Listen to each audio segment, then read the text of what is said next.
কি অবস্থা হ্যান্সি ফ্লিকে খেলো, আরো হাইলাইন ডিফেন্স খেলো না, মানে ভাই একটা রিজন তো থাকে।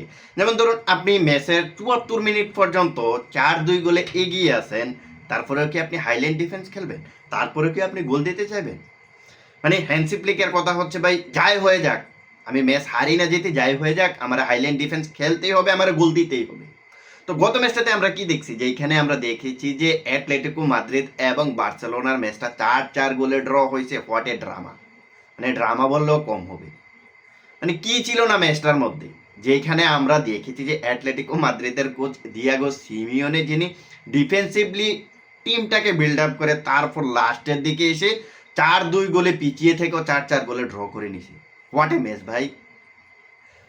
মানে এটা আপনি বলতে পারেন যে ইয়ার অফ দ্য গেম, এই বছরের সেরা গেম আপনি অলরেডি বলে দিতে পারেন। তো যেখানে আমরা দেখেছি যে ম্যাচের ৪ থেকে ৬ মিনিটের মাথায় ওই অ্যাটলেটিকো মাদ্রিদ অলরেডি ২ গোল দিয়ে দিছে, ২টা ডিম দিয়ে দিছে বার্সেলোনারে। আর বার্সেলোনা ম্যাচের ৬ মিনিট থেকে ম্যাচের ৪১ মিনিট যাইতে যাইতে তারা অলরেডি ৩-২ করে ফেলছে ম্যাচটা। হোয়াট এ গেম ভাই!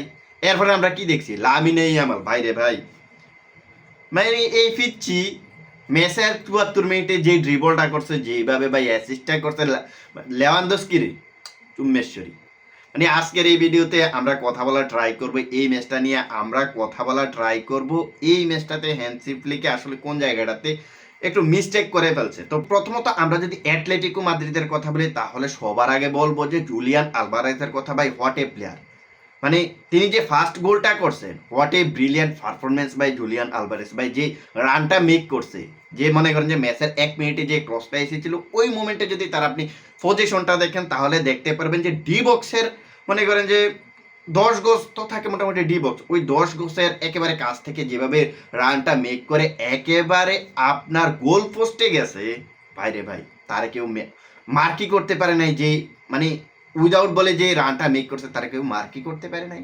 ওইখান থেকে দারুণ একটা গোল দেখছি। এরপরে যে আমরা সিনারিটা দেখছি যে আমরা জুলিয়ান আলভারেজের কাছ থেকে একটা অ্যাসিস্ট দেখেছি ম্যাচের ৬ মিনিটে, যেটা আপনি বলতে পারেন যে হ্যান্সি ফ্লিকের হাইল্যান্ড ডিফেন্সকে একেবারে তছনছ করে দিয়ে দারুণ একটা ফার্স্টে জেনারেট করেছে গ্রিজম্যানকে। আর গ্রিজম্যান ওইখান থেকে যেটা করা সেটা করে দিয়েছে। সো অলরেডি ৬ মিনিটে অ্যাটলেটিকো মাদ্রিদ ভাই ২-০ গোলে আগায় গেছে। বাট ভাই ২-০ গোলে আগায় যাওয়ার পরে হ্যাঁ, আমরা যেটা সচরাচর ভাবতেছি যে এই ম্যাচটাতে অলরেডি অ্যাটলেটিকো মাদ্রিদ ২-০ গোলে এগিয়ে গেছে বার্সেলোনার ঘরের মাঠে। সো এখন তারা কি করবে, তারা পুরো ৯০ মিনিট ডিফেন্স করার ট্রাই করবে।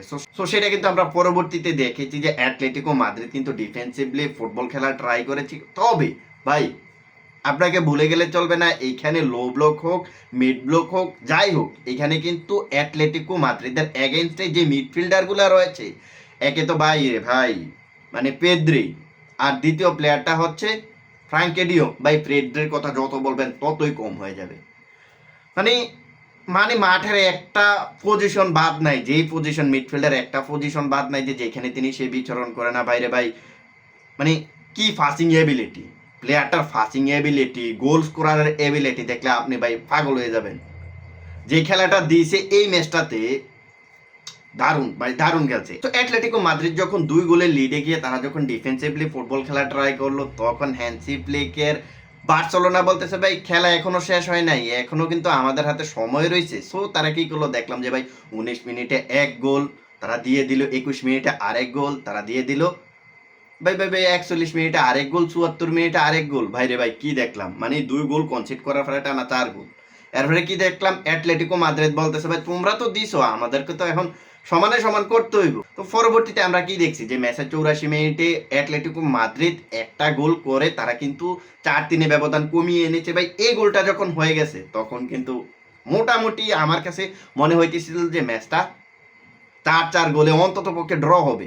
আর যদি ড্র যদি না হয়, যদি কেউ একজন জিতে, সেটা হবে অ্যাটলেটিকো মাদ্রিদ। তো পরবর্তীতে কি দেখছি, ম্যাচের ৯৩ মিনিটে আর একটা গোল দিয়ে দিছে। তারপর পরবর্তীতে আমরা দেখছি যে ম্যাচের সম্পূর্ণ ম্যাচটা শেষে ৪-৪ গোলে ড্র হয়েছে। এই ড্রয়ের মধ্যে এখন কিন্তু আমরা দেখতে পাইছি যে ফার্স্ট লেগটা ৪-৪ গোলের ড্র, বার্সেলোনা নিজেদের ঘরের মাঠে তারা লিড নিতে পারে নাই।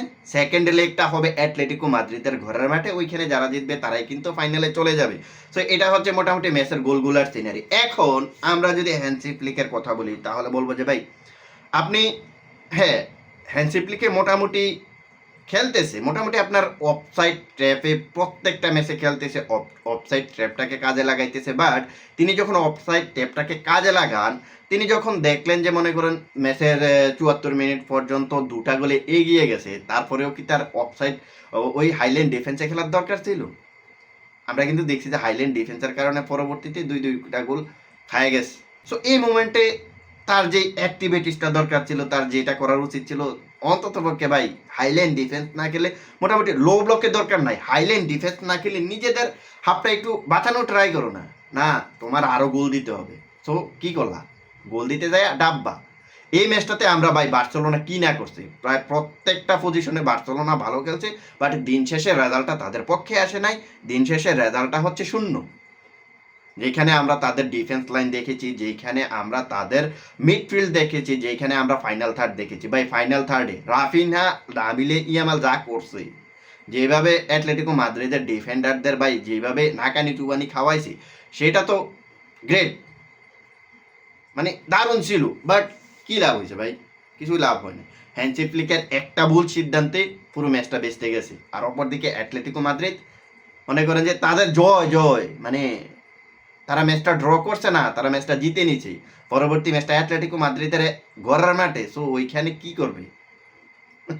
ওইখানে দেখা যাবে শেষ পর্যন্ত কি হয়েছে। আমরা যদি এখন ম্যাচের টেস্টার কথা বলি, তাহলে দেখতে পারবো যে এই ম্যাচটাতে বার্সেলোনা 67% বল দখলে রেখে 16টা শুট নিচ্ছে, যেখানে 9টাই ছিল অন টার্গেট, যেখান থেকে তারা 4টা গোল পেয়ে গেছে। অপরদিকে অ্যাটলেটিকো মাদ্রিদ মাত্র 33% বল দখলে রেখে তারা 10টা শুট নিচ্ছে, যেখানে 7টা ছিল অন টার্গেট, আর ওইখান থেকে তারা 4টা গোল পেয়ে গেছে। সো হ্যান্সি ফ্লিকের বার্সেলোনার যে টালমাটাল অবস্থা এই ম্যাচটাতে দেখলাম, টালমাটাল অবস্থা বললে ভুল হবে, বাট ওই তার হাইল্যান্ড ডিফেন্সের লাস্টের দিকে এসে হাইল্যান্ড ডিফেন্স মেনটেন করার যে জিনিসটা দেখলাম, এটা দেখে মনে হইতেছে যে কিছুটা লাস্টের দিকে টালমাটাল তারা হয়ে গেছে। সো যার কারণে বার্সেলোনা শেষ পর্যন্ত ম্যাচটা বের করতে আনতে পারে নাই, অ্যাটলেটিকো মাদ্রিদের এগেনস্টে ড্র করছে। সো এখন বার্সেলোনার ফ্যান যারা আছেন তাদের ভাই একটু খারাপ লাগতেই পারে, কিছু করার নাই। বাট বার্সেলোনা এই ম্যাচটাতে জয় ডিজার্ভ করতো। নিজেদের ভুলের কারণে, নিজেদের ভুল বলবো না, এখানে হানসি ফ্লিকের ভুলের কারণে তারা ম্যাচটা বের করে আনতে পারে না। এই ব্যাপারে আপনাদের মতামত কি? বার্সেলোনার ফ্যান যারা আছেন আপনাদের মতামত কি, তারা কমেন্ট সেকশনে আপনারা জানিয়ে দিতে পারেন। তো আজকের ভিডিওটা এখানে শেষ করবো, দেখা হবে অন্য কোনো এক ভিডিওতে। সে পর্যন্ত ভালো থাকবেন, আল্লাহ হাফেজ।